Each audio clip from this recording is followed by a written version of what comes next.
En algún lugar del mundo, mientras lees estas palabras, un misil atraviesa el cielo sobre una ciudad que alguna vez fue hogar de niños que jugaban en sus calles. En otro rincón del planeta, un algoritmo procesa en milésimas de segundo cada compra, cada movimiento, cada pensamiento expresado en una pantalla.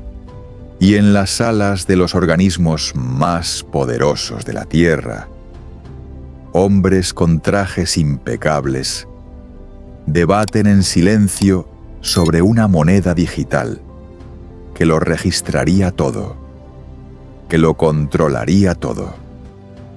El mundo avanza a una velocidad que paraliza la razón. Y sin embargo, hace exactamente 2000 años, un anciano exiliado en una isla desierta del mar Egeo describió con una precisión que estremece cada uno de estos escenarios. Palabra por palabra, visión por visión, sello por sello. Su nombre era Juan, y lo que contempló en aquella isla llamada Patmos no fue el delirio de una mente perturbada, sino la revelación más sobrecogedora que jamás haya recibido un ser humano. Lo que escribió no fue una advertencia para su época, sino un mapa del tiempo mismo, un pergamino profético que los siglos han ido abriendo lentamente y cuyas páginas más urgentes, las más aterradoras y al mismo tiempo las más luminosas, se están desplegando ahora mismo ante nuestros ojos en los titulares de cada mañana. El Apocalipsis no es un misterio enterrado en el pasado. Es el espejo más claro del presente. ¿Qué pasaría si el caos que sacude al mundo hoy no fuera un accidente de la historia, sino el cumplimiento exacto de una profecía escrita hace 2000 años? En el año 2022, las cámaras del mundo entero apuntaron hacia las fronteras de Ucrania mientras las columnas de humo negro marcaban el inicio de la mayor guerra terrestre en Europa desde la Segunda Guerra Mundial. Y mientras los líderes del planeta deliberaban en salas de emergencia, un texto antiquísimo permanecía abierto en millones de Biblias, describiendo con una fidelidad que paraliza el alma lo que estábamos presenciando en tiempo real. El libro del Apocalipsis fue escrito por el apóstol Juan aproximadamente en el año 95 de nuestra era, durante su exilio forzado en la isla de Patmos bajo el Imperio Romano.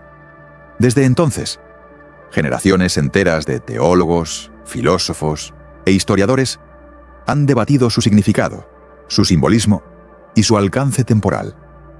Pero ninguna generación anterior ha tenido el privilegio, o quizás la responsabilidad, de ver sus páginas cobrar vida con tanta claridad como la nuestra. En el capítulo 6 del Apocalipsis, Juan recibe la orden de contemplar la apertura de 7 sellos, cada uno revelando una dimensión del juicio divino sobre la tierra.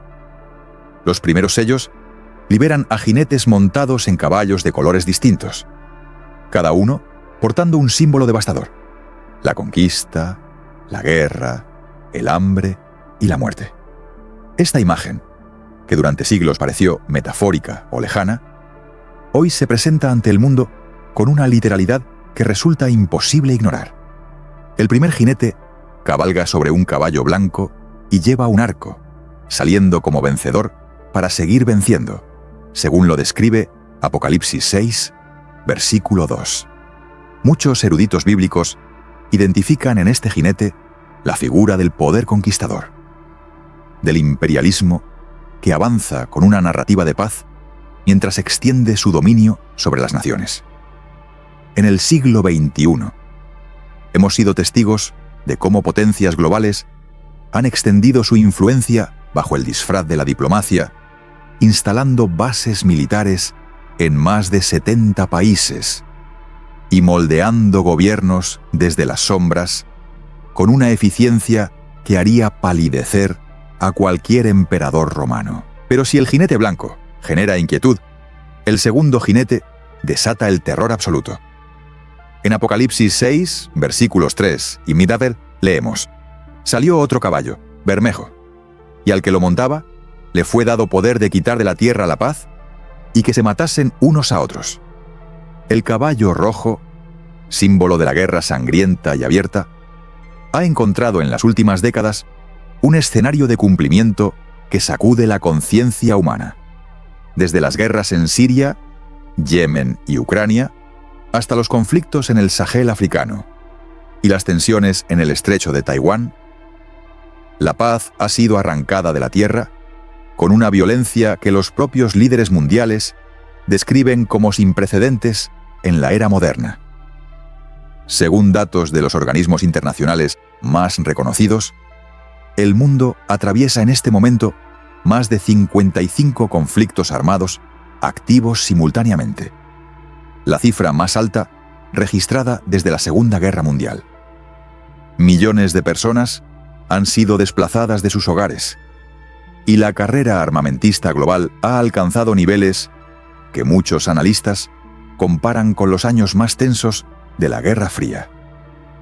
Y mientras los generales trazan nuevas líneas en los mapas, el tercer sello del Apocalipsis ya se había abierto. El jinete del caballo negro porta una balanza en la mano, y una voz anuncia en Apocalipsis 6, versículos 5 y 6: 1 kilo de trigo por 1 denario y 3 kilos de cebada por 1 denario. Esta imagen de la balanza comercial y el precio desorbitado de los alimentos básicos es una descripción precisa del hambre como consecuencia directa de la guerra y la avaricia del sistema económico. En el año 2022, cuando Rusia bloqueó los puertos del Mar Negro e interrumpió las exportaciones de grano ucraniano, los precios de los alimentos a nivel mundial se dispararon en más de 30 puntos porcentuales en cuestión de semanas, empujando a millones de familias en África y Asia hacia el umbral de la inanición. El cuarto jinete, el más aterrador de todos, cabalga sobre un caballo amarillo pálido, y su nombre es Muerte. En Apocalipsis 6, versículos 7 y 8, leemos que a él le fue dada potestad sobre la cuarta parte de la tierra, para matar con espada, con hambre, con mortandad y con las fieras de la tierra. La pandemia de COVID-19, que entre los años 2020 y 2023 causó la muerte de más de 7 millones de personas oficialmente registradas, representó para muchos estudiosos de las profecías un eco inquietante de este cuarto sello. La combinación de enfermedad masiva, colapso económico, desabastecimiento y desintegración del tejido social que trajo consigo aquella crisis sanitaria global es prácticamente indistinguible de la descripción que Juan plasmó en el papel hace casi 2000 años. Los sellos no se detienen en los jinetes. El quinto sello, descrito en Apocalipsis 6, versículos 9 al 11, revela las almas de quienes fueron muertos a causa de la palabra de Dios, clamando justicia desde bajo el altar celestial. Este sello ha sido interpretado históricamente como el período de persecución de los creyentes, y las cifras actuales confirman que vivimos en la era con mayor número de cristianos perseguidos en la historia registrada. Según informes de organizaciones de derechos religiosos, más de 360 millones de cristianos en el mundo sufren persecución de alta intensidad, siendo asesinados, encarcelados o despojados de sus bienes por razón de su fe, en países que van desde Corea del Norte hasta Nigeria, pasando por China e Irán. El sexto sello introduce fenómenos de escala cósmica y terrestre que desafían la imaginación. Apocalipsis 6, versículos 12 al 14, describe un gran terremoto, el sol oscurecido como tela de cilicio, la luna convertida en sangre, y las estrellas del cielo cayendo como higos verdes sacudidos por un viento poderoso. Los científicos modernos han documentado un aumento estadísticamente significativo en la frecuencia de terremotos de alta magnitud durante las últimas décadas, así como eventos climáticos de una violencia y una irregularidad que los propios meteorólogos describen como históricos. Los incendios forestales que tiñeron de rojo los cielos de California, Australia y el Amazonas en años recientes, tornando el sol en un disco carmesí y la luna en una esfera de sangre visible a simple vista, parecen arrancados directamente de las páginas del libro más antiguo y más vivo que jamás haya sido escrito. Pero estos paralelos no están diseñados para sembrar el pánico en el corazón de quienes los contemplan. El Apocalipsis, con toda su densidad simbólica y su lenguaje de fuego, es ante todo un mensaje de soberanía divina. La afirmación de que ningún acontecimiento histórico escapa al conocimiento y al control del Dios que sostiene el universo en sus manos. Cada sello abierto no es un capricho del destino, sino un paso ordenado dentro de un plan eterno que avanza hacia una resolución gloriosa, hacia la restauración de todas las cosas bajo el reinado del Cordero que fue inmolado. Lo que vemos en las pantallas hoy no debería llenarnos de desesperanza, sino de una vigilancia serena y expectante.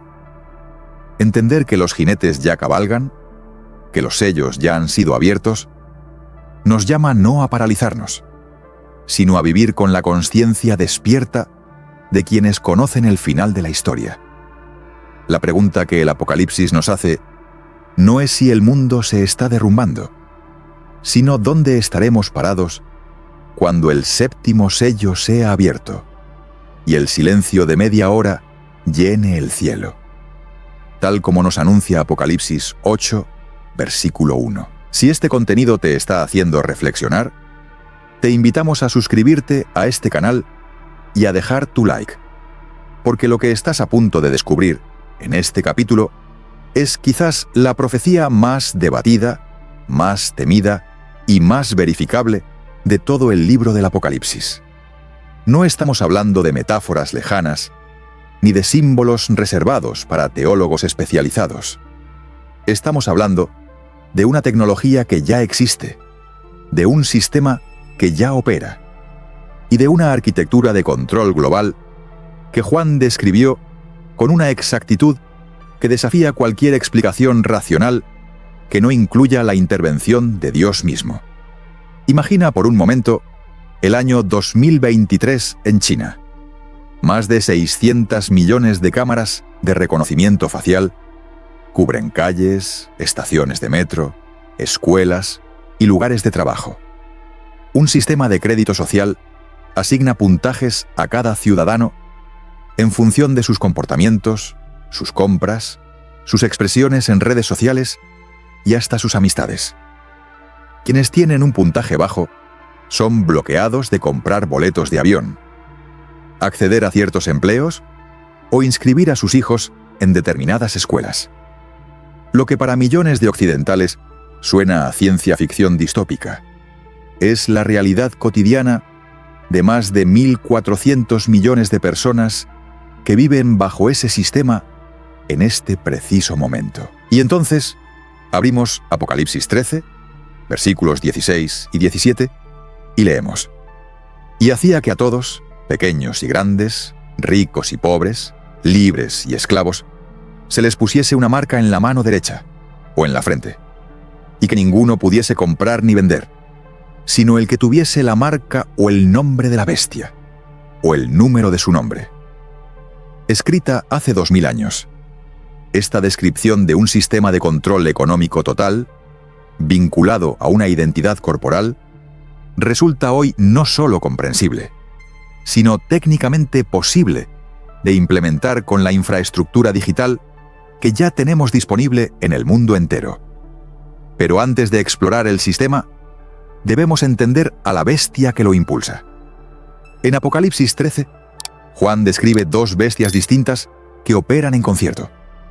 La primera surge del mar, con 7 cabezas y 10 cuernos, y recibe del dragón su poder, su trono y su gran autoridad, según los versículos 1 y 2. La segunda bestia emerge de la tierra, habla como dragón y ejerce todo el poder de la primera bestia en su presencia, engañando a los habitantes de la tierra.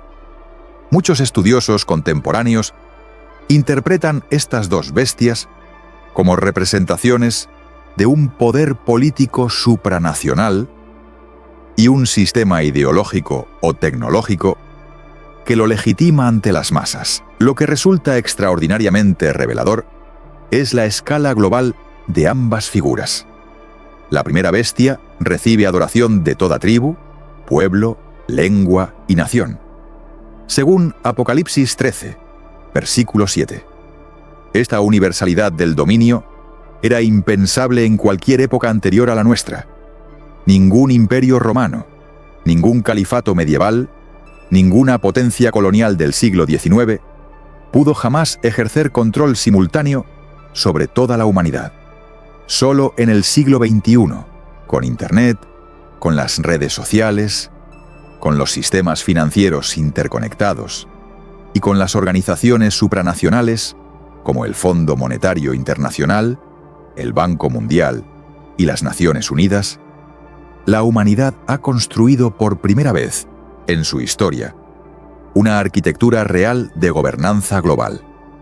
Y en ese contexto, la conversación sobre las monedas digitales de los bancos centrales, conocidas en el mundo financiero como CBDCs, por sus siglas en inglés, adquiere una dimensión profética que paraliza.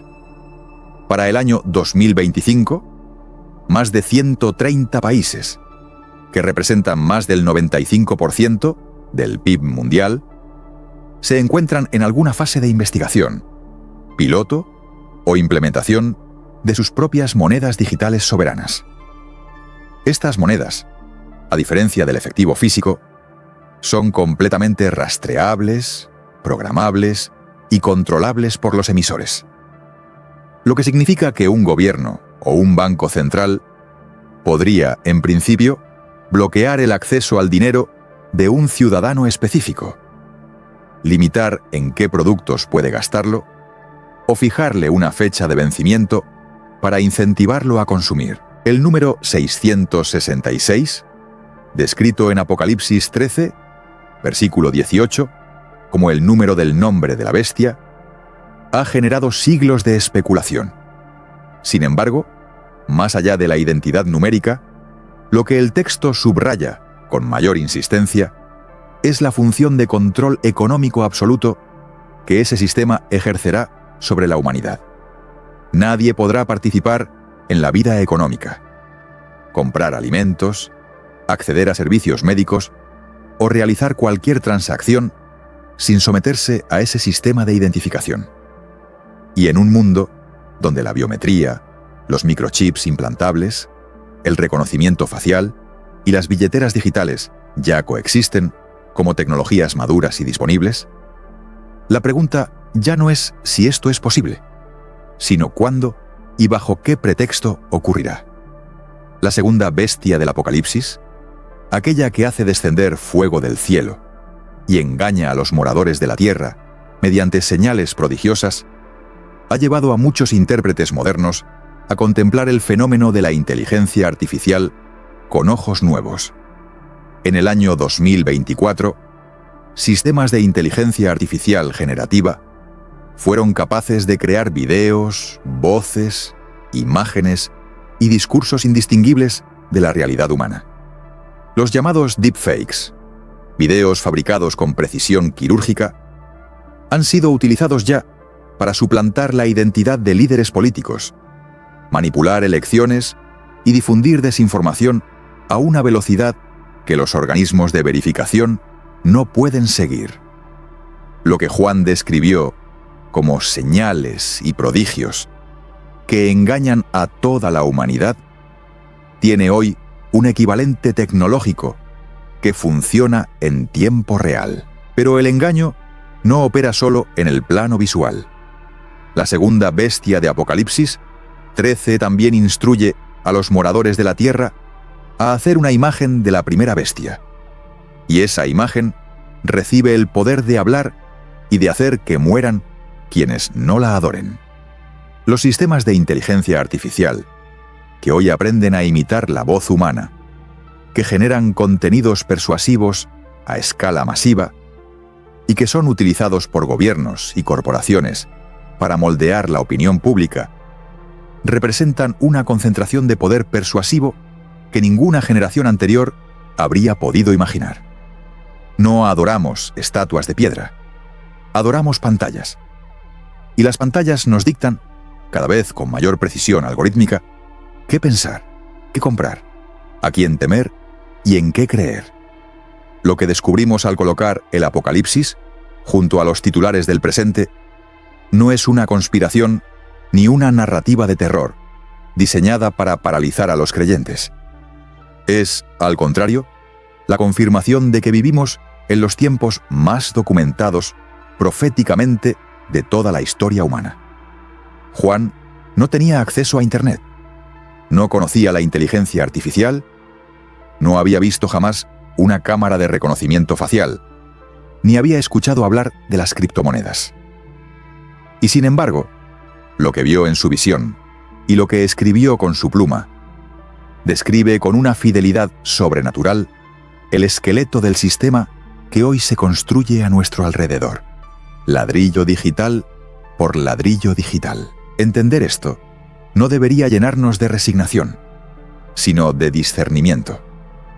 El Apocalipsis fue entregado a Juan no para que la humanidad se rindiera ante lo inevitable, sino para que los creyentes reconocieran las señales del tiempo y permanecieran firmes en su fe, sabiendo que detrás de cada bestia, detrás de cada sistema de control, detrás de cada algoritmo diseñado para someter la voluntad humana, existe un Dios que no ha perdido el hilo de la historia.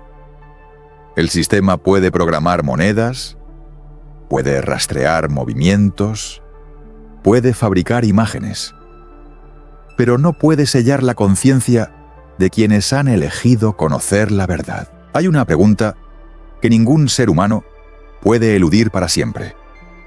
Una pregunta que emerge con una urgencia particular en los tiempos que vivimos. ¿Hacia dónde va todo esto? No solo hacia dónde va la política, o la economía, o la tecnología, sino hacia dónde va la historia entera de la humanidad. Ese río turbulento de guerras, imperios, civilizaciones y sueños que lleva miles de años fluyendo sin que nadie, aparentemente, pueda detenerlo ni dirigirlo. El Apocalipsis no esquiva esa pregunta. La responde con una claridad que asombra, y lo hace a través de 3 visiones finales que se han vuelto más legibles en nuestros días que en cualquier otro momento de la historia. La primera de esas visiones es la caída de Babilonia la Grande, descrita en los capítulos 17 y 18 del Apocalipsis, con un lujo de detalles que resulta perturbador. Juan la ve como una gran prostituta sentada sobre muchas aguas, embriagada con la sangre de los santos y vestida de púrpura y escarlata, adornada con oro, piedras preciosas y perlas, sosteniendo en su mano una copa de oro llena de abominaciones. Los intérpretes han debatido durante siglos si Babilonia representa una ciudad literal, un sistema político o una civilización espiritual corrompida. Lo que resulta innegable es que los rasgos que Juan le atribuye, el lujo desmedido, la seducción comercial, el poder sobre los reyes de la tierra y la persecución de los que se niegan a doblar la rodilla ante ella, corresponden con una exactitud perturbadora al sistema de valores que hoy domina la cultura global occidental. El capítulo 18 del Apocalipsis describe la caída de Babilonia como un evento súbito e inesperado. En un solo día llegarán sus plagas, muerte, llanto y hambre, y será quemada con fuego, según el versículo 8. Y los reyes de la tierra, que habían fornicado con ella, y vivido en deleites, lloran y se lamentan cuando ven el humo de su incendio. Esta imagen de un sistema global que colapsa de manera repentina, arrastrando en su caída a los mercaderes, los banqueros y los poderosos que habían edificado su prosperidad sobre sus cimientos, resuena con fuerza en un mundo donde los analistas financieros advierten sobre la fragilidad del sistema de deuda global, donde la confianza en las instituciones se derrumba año tras año, y donde la sensación de que algo fundamental está a punto de romperse se ha instalado en la conciencia colectiva con una persistencia que ningún ciclo económico alcista ha logrado borrar. Pero el Apocalipsis no se detiene en la destrucción. Antes de revelar el destino final, Juan nos conduce al escenario de la batalla más grande que la humanidad jamás habrá presenciado.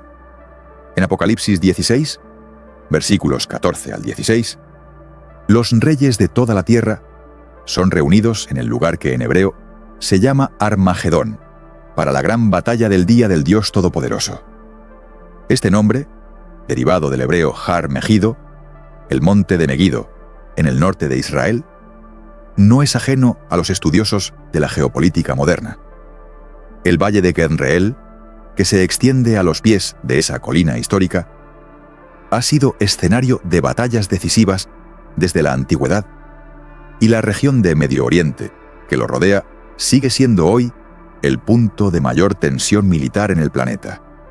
El cruce de caminos donde las ambiciones de potencias nucleares, rivalidades religiosas milenarias y recursos estratégicos se encuentran con una proximidad que pone en tensión permanente los nervios de los cancilleres del mundo. Lo que ocurre en Armagedón, sin embargo, no es una batalla que se decide por la superioridad de ningún ejército humano.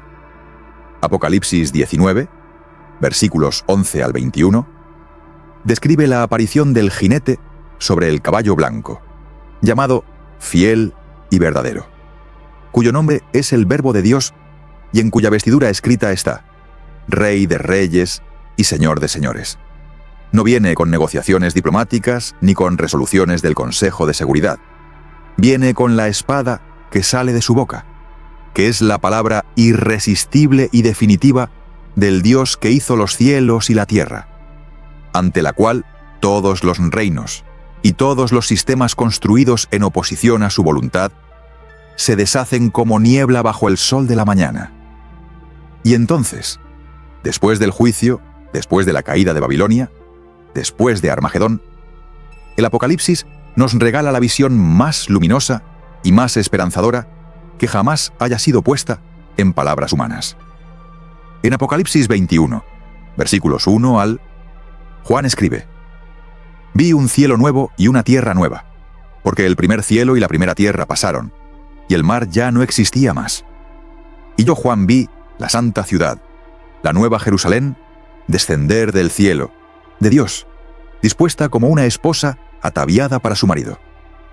Y oí una gran voz del cielo que decía: He aquí el tabernáculo de Dios con los hombres, y Él morará con ellos, y ellos serán su pueblo. Y Dios mismo estará con ellos como su Dios. Enjugará Dios toda lágrima de los ojos de ellos. Y ya no habrá muerte, ni habrá más llanto, ni clamor, ni dolor, porque las primeras cosas pasaron». Este es el destino que el Apocalipsis declara para la humanidad. No la aniquilación, no el vacío, no el triunfo definitivo del caos, sino la restauración total de todo lo que fue roto. La Nueva Jerusalén, que Juan describe en los capítulos 21 y 22, no es una metáfora etérea, ni una promesa vaga. Es una ciudad con dimensiones específicas, con 12 puertas que nunca se cerrarán, con un río de agua de vida que fluye del trono de Dios y del Cordero, y con un árbol de vida cuyas hojas son para la sanidad de las naciones. Es la imagen de un orden completamente nuevo, donde la justicia no es una aspiración política inalcanzable, sino la textura misma de la realidad, donde la paz no depende de tratados que se firman y se rompen, sino de la presencia permanente del príncipe de paz en medio de su pueblo. La humanidad que hoy busca desesperadamente construir un mundo mejor, que invierte billones en tecnología, en medicina, en diplomacia y en instituciones, encontrará en esa ciudad todo lo que ha estado buscando sin poder retenerlo. Entender este destino transforma la manera en que contemplamos el presente. Si los sellos se están abriendo, si los jinetes ya cabalgan, si el sistema de la bestia ya está siendo construido ladrillo a ladrillo en los laboratorios tecnológicos y en las mesas de negociación de las grandes potencias, entonces los creyentes no son víctimas del tiempo, sino testigos conscientes de un plan que avanza con precisión divina hacia su culminación. El Apocalipsis fue dado a Juan no para aterrorizar a la Iglesia, sino para equiparla con una visión del futuro que le permitiera vivir el presente con valentía, con discernimiento y con una esperanza que ningún titular de noticias puede apagar. La lección más profunda del Apocalipsis no es sobre fechas ni sobre identificar a la bestia en tal o cual líder político. Es sobre fidelidad.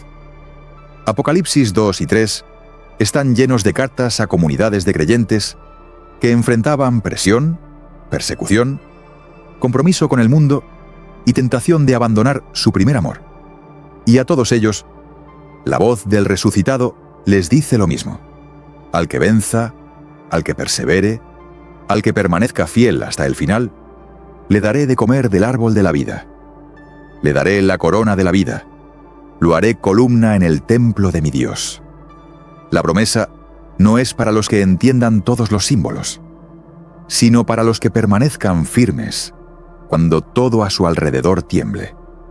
Vivimos en el capítulo más urgente y más extraordinario de la historia humana. Las profecías que generaciones enteras leyeron como un futuro remoto se han convertido en nuestro presente cotidiano. En los conflictos que vemos en las pantallas, en los sistemas que usamos cada día, en las tensiones que sacuden las estructuras que creíamos permanentes. Y en medio de todo eso, el libro del Apocalipsis permanece abierto, ofreciendo no la última palabra del terror, sino la primera palabra de una esperanza que no tiene fin. Porque el último capítulo del Apocalipsis no cierra con destrucción, sino con una invitación que resuena desde el trono mismo del universo, registrada en Apocalipsis 22, versículo 17. El espíritu y la esposa dicen: ven. Y el que oye, diga: ven. Y el que tiene sed, venga. Y el que quiera, tome del agua de la vida gratuitamente. Esa es la verdadera profecía del Apocalipsis. Que al final de todo, la puerta sigue abierta y la invitación sigue en pie.